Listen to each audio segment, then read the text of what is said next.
عليكم، مرحبا بكم معايا في حلقة جديدة في عالم الطفولة مع جيهان. والحلقة د اليوم غادي نهضروا على الدلال الزائد بين قوسين الفشوش عند الأطفال، وهو من أكثر المشاكل الشائعة اللي كيواجهوها الأطفال في عصرنا الحديث. و... وال...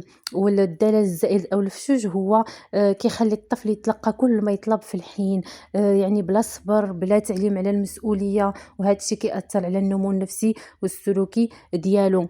والسؤال اللي كيطرح نفسه وهو شنا هي الآثار الحقيقية على النفسية ديال الطفل والسلوكيات ديالو يومية، وايضا القدره ديالو على الاعتماد على نفسه.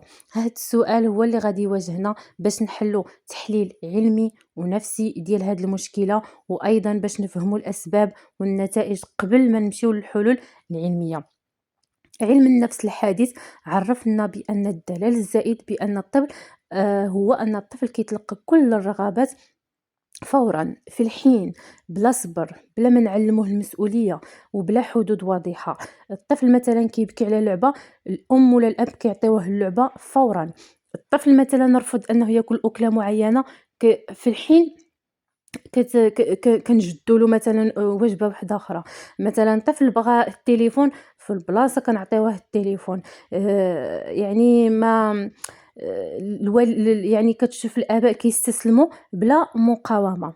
ونشوفوا الأضرار النفسية والسلوكية على الأطفال ديالنا. أول حاجة هو ضعف التحمل، الإحباط، يعني الطفل ما كيتعلمش الصبر. أي حاجة مثلا ترفضات ولا تقالت عليها لا، كتساوي نوبة الغضب أو الصراخ أو البكاء. علاش؟ هو ملي كيشوفوا الوالدين، هو كيكون مثلًا كيشوف راسو أنه إلا بكى غادي يتلبى له الحاجة، وملي كتلبى له الحاجة كيعرف بأن ديك البكاء هو يعني هو السلاح ديالو، هذاك هو اللي كيوصلو لداك الشي اللي بغا. تاني حاجة ضعف الاستقلالية، الطفل ما كيتعلمش يدير الاختيارات ديالو بنفسه، كيعتمد على الوالدين في كل صغيرة وكبيرة. يعني الطفل ما يعني أي حاجة كيكون الطفل اتكالي بهذا المعنى، يعني طفل اتكالي.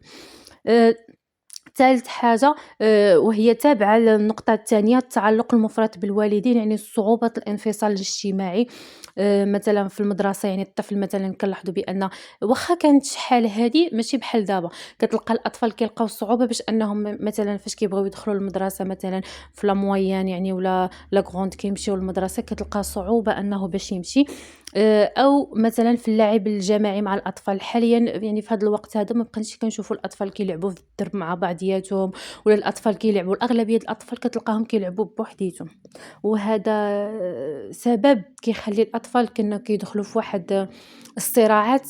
ومن بعد غادي نتكلم لكم عليهم اللي كيأثر لهم على النفسية ديالهم بواحد الطريقة صراحة خايبة بزاف. نمشيو الرابع حاجة وهي ضعف الثقة في النفس. الطفل كيظن على أن العالم خصو يلبي له داك الشي اللي خاصو، كيخاف يجرب أو كيغامر.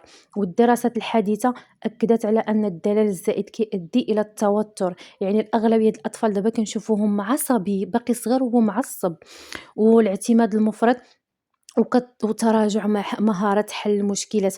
وهاد المهارة د حل المشكلات كاين بعض الألعاب كيعزّزوا لينا هاد المهارة، ولكن أيضًا اللعب الجماعي حتى هو كيعزّز لينا هاد المهارة أيضًا ديال حل المشكلات.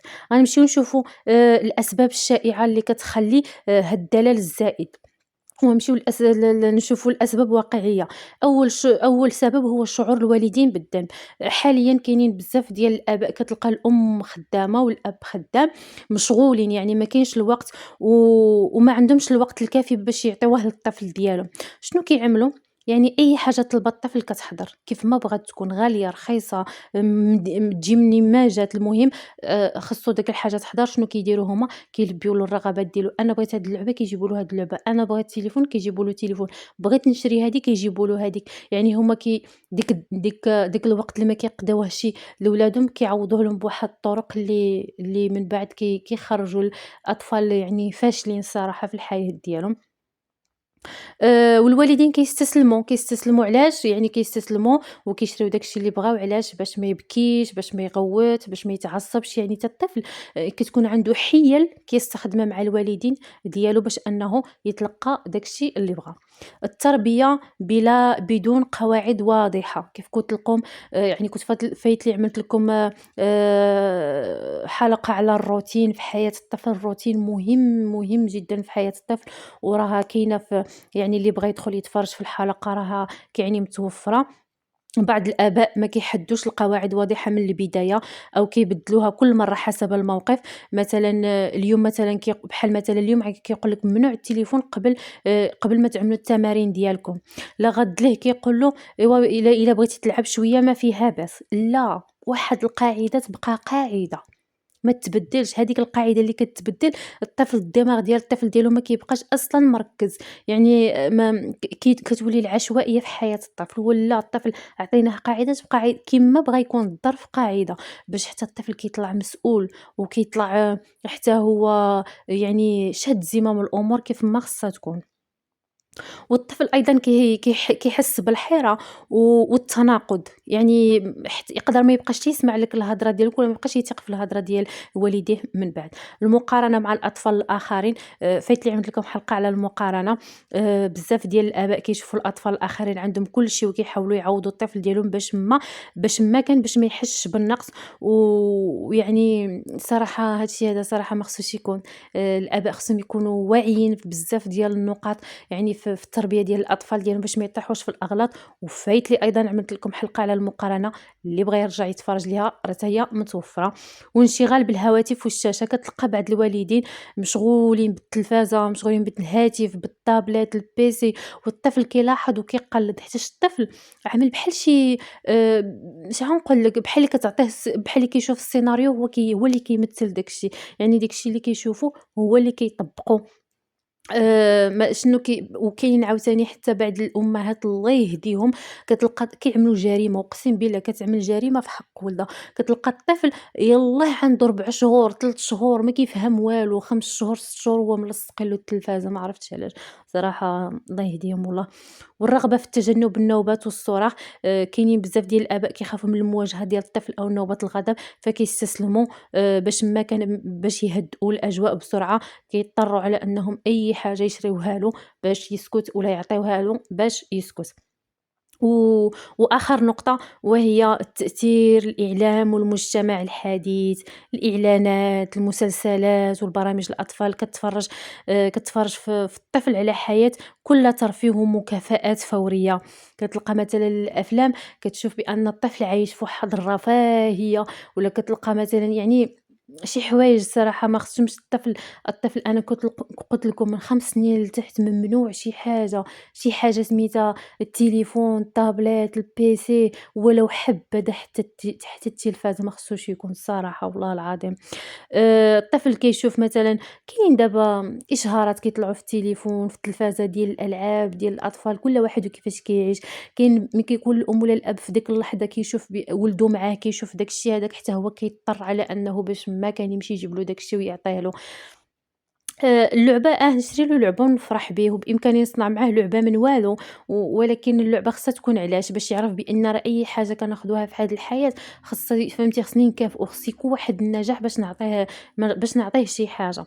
ونشوفوا حتى الرؤية ديال الدينية من ناحية هذا الموضوع هذا. هو الدين ديالنا دائمًا وصّانا على الاعتدال في الحب والعقاب، والقرآن والسنة كيشجعوا على الاعتدال.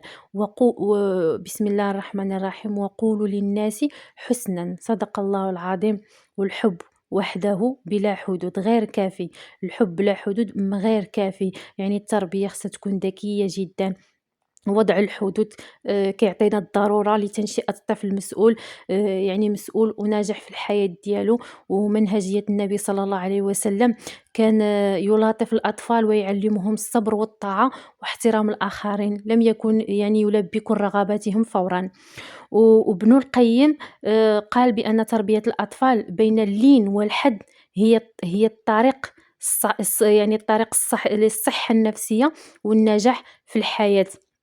يعني الأطفال ديالنا ديما نستخدموا معاهم الوسطية والاعتدال، ما نزيّروش بزاف، وما نرخفوش بزاف باش حتى الوالدين يكونوا مرتاحين في التربية ديال الأولاد ديالهم. ونشوفوا الحلول العلمية، أول حاجة هو وضع الطفل يعرف شنو المسموح وشنو الممنوع. تاني حاجة هو تعليم التحمل، يعني الطفل مثلًا عنده واحد القانون في الدار أنك حتى تقاد الواجبات المدرسية ديالك، حتى مثلًا يعني تسالي اللوازم ديالك، عاد بإمكانك تلعب وها شحال خصك تلعب. إلا شتيه احترم هاد القاعدة كافئوا عليها باش الطفل أنه يزيد أنه يحترم القوانين الأخرى. مكافأة السلوك الإيجابي، يعني نكافئوا، مثلًا عطيتو شي حاجة مثلًا محترمة خصني نكافئوا عليها. والقدوة الحقيقية هي كتبقى هي الوالدين، وخص الوالدين يكونوا قدوة لولادهم. وفي النهاية بغيت نقول لكم بأن الدلال الزائد أو الفشوش ماشي دليل على الحب الحقيقي، بل على ضعف التربوي كيعيق النمو الطفل والاستقلالية ديالو. الحل الحقيقي هو الاعتدال بين الحنان والحدود الواضحة. الحب بلا حدود غير كافي، والحدود بلا حب قاسية. يعني الطفل اللي كيتعلم الصبر والطاعة والاحترام القوانين كيكبر متوازن نفسيا وقوي وسعيد في حياته. يعني التربية الصحيحة هي هذيك اللي كتعلم الطفل يواجه الحياة بثقة ومسؤولية، مع الحفاظ على دفء العلاقة العاطفية بينه وبين الوالدين ديالو. بغيت نقول لكم ما تنساوش تشاركوا الحلقة مع الآباء والأمهات اللي كتشوفوهم مثلا عندهم هذه المشاكل مع أولادهم. وغادي نخلي لكم الرابط ديال الانستغرام ديالي في صندوق الوصف، اللي بغى يستفسر ولا يتواصل معايا مرحبا. ودائما كيف كنقول لكم دمتم في رعاية الله، إلى اللقاء في الحلقة الجاية إن شاء الله.